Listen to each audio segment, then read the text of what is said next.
Hey everybody, it's the Mad Master here. I'm doing a follow-up to my previous video about the left wingers that I watch. Winger, the band Winger? No, I'm just kidding. The lefties I still watch on YouTube, or I shouldn't say still watch, like I'm like left to left or something, whatever cliche you want to use. It's not true at all. I also watch Glenn Greenwald, by the way, too, but I don't like him on YouTube as much as his like Twitter account.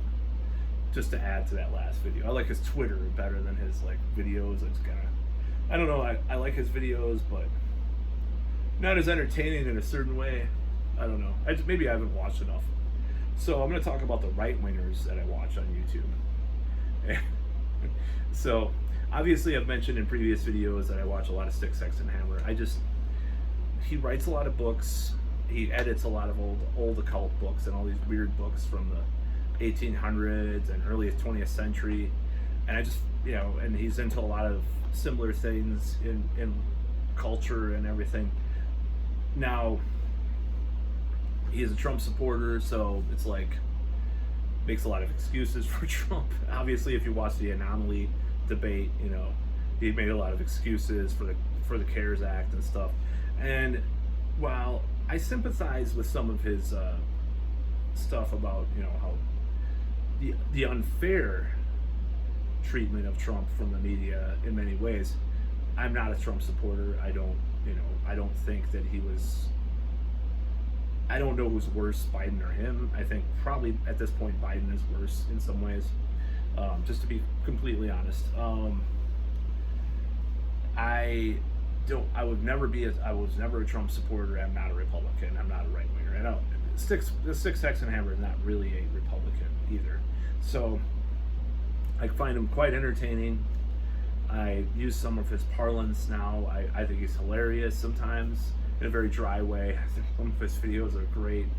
I really enjoy his channel. I like what he has to say. I agree with, it's like, I probably agree with like 40 to 60% of it a lot of the time. And that's a lot nowadays. With, if I watch MSDNC, I'll probably agree with 20%, or if I watch Fox News, I might agree with 20%.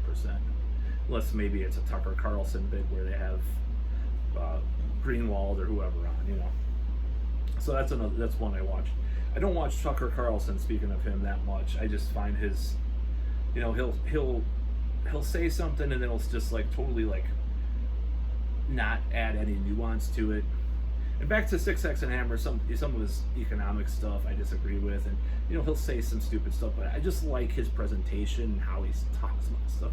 And like I said, it makes me laugh too. And I think his whole business model of his book publishing is brilliant. I'm kind of inspired by it, honestly. So I like a lot of his stuff, and he does say stuff that I disagree with, and he has a lot of edgy takes, and there's some stuff. There's some of his allies I definitely question. I definitely question if he does have some nativist tendencies.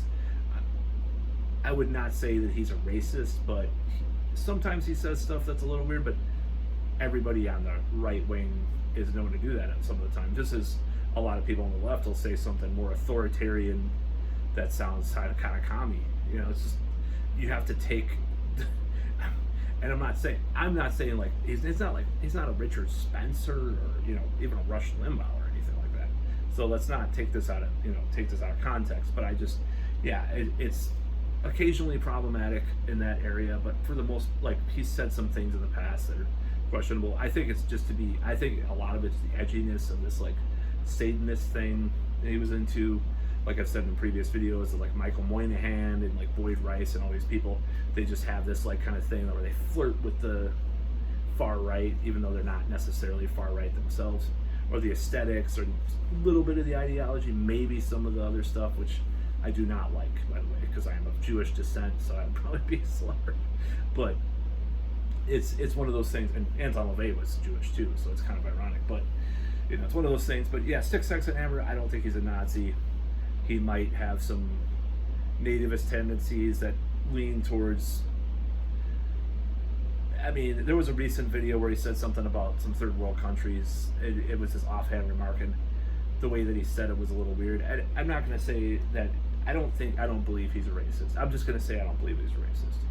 I don't think he is. But anyways, that's one right winger I watch. I mean, every Republican is going to be called a racist for whatever reason, anyway. It's just the way it goes nowadays, whether or not you believe it's true racism, whatever, no true Scotsman, no true racist, whatever, whatever you want to call it. But nevertheless, I watch his stuff. I'm sorry. So I even used to watch Thulian Perspective when he was on, and I know he would want my family killed. So I bought his role-playing game, which I threw away, Burzum, which I do enjoy musically quite a bit. So no, I don't think Styx is a racist, but I find his takes really fascinating. So that's about all about that. That's about all. Peace out. Speaking of nasally voices, I do watch Ben Shapiro. I think Ben Shapiro often is kind of a neocon, which I hate with a passion, with a vengeance. I think the neocon thing was worse than the Trump thing. I just flat out will say it. In many ways, it was worse. Bush was worse than Trump. I'm sorry to say that for a lot of people out there. I think there were people in the cabinet that could have pulled Trump into worse things than Bush, though, which thankfully didn't happen even in those 4 years. I think there was a threat of worse things to come from Trump than Bush, but they didn't happen. I think maybe it's because Trump is kind of a former liberal or whatever like that, if you want to look at it that way, where he's just more like about himself and about not about an actual ideology, but these ideological people in his cabinet or his administration. So that said, going back to Ben Shapiro, I used to hate Ben Shapiro. I thought he was annoying as fuck, but some of his takes on the current crisis, and some of his takes on wokeism, which is I have to watch. I think it's funny, and I think he's spot on. He's actually more of a centrist than people really think. I think he's more centrist than a lot of people give him credit for. So that's another one I watch occasionally. I also like Lotus Eaters, Sargon of Akkad. Obviously, all their takes I don't like. I stopped watching Sargon in about 2017 because some of the stuff he was saying, or maybe it was 2015, 2016, I believe it was. It was shortly after he was like pro-Trump, but it was like, even though he's British, I think it was something to do with the way he views women, and like he's kind of a traditionalist in some ways, and I found it kind of offensive. Like, I think people should do whatever the fuck they want. If people want to be traditionalists in their personal life, that's fine. And also, I think it was about some of the immigration stuff that he was kind of blowing to. At least at the time, I haven't done research on this in a while. I thought he was blowing some things out of proportion with that. That did seem kind of, dare I say, sort of semi-racist or semi-Islamophobic, if you want to call it that. Now, he does come from the skeptic community, so a lot of that did kind of intertwine at one point. So, but nowadays I'll watch Lotus Eaters a lot because that's his podcast with this other dude, and I can't remember his name. Some other British guy that looks, a lot younger than Sargon, but I watch that a lot. So another one I watch, and this guy's way more up Trump's ass than Styx is Salty Cracker. I just laugh my ass off. I just think he's hilarious. I mean, the stuff he says, some of the stuff he says is ridiculous and just total bullshit, right? But some of the stuff is spot on. He calls out the hypocrisy of Biden and hypocrisy of everything that's going on.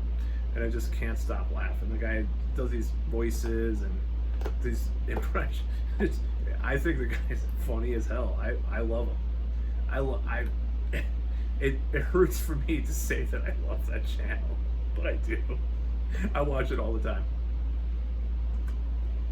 I used to watch Carl Vernon. I don't know why I've kind of lost touch with watching that. It kind of got boring the way he does videos. I don't like the same format over and over again. I love his videos from last summer though, like about about the Canadian guidelines, about what regarding the glory hole. That was, to me, that was peak Carl Vernon, where he's like pretending to go to this glory hole because the government told him to do that to not have the virus.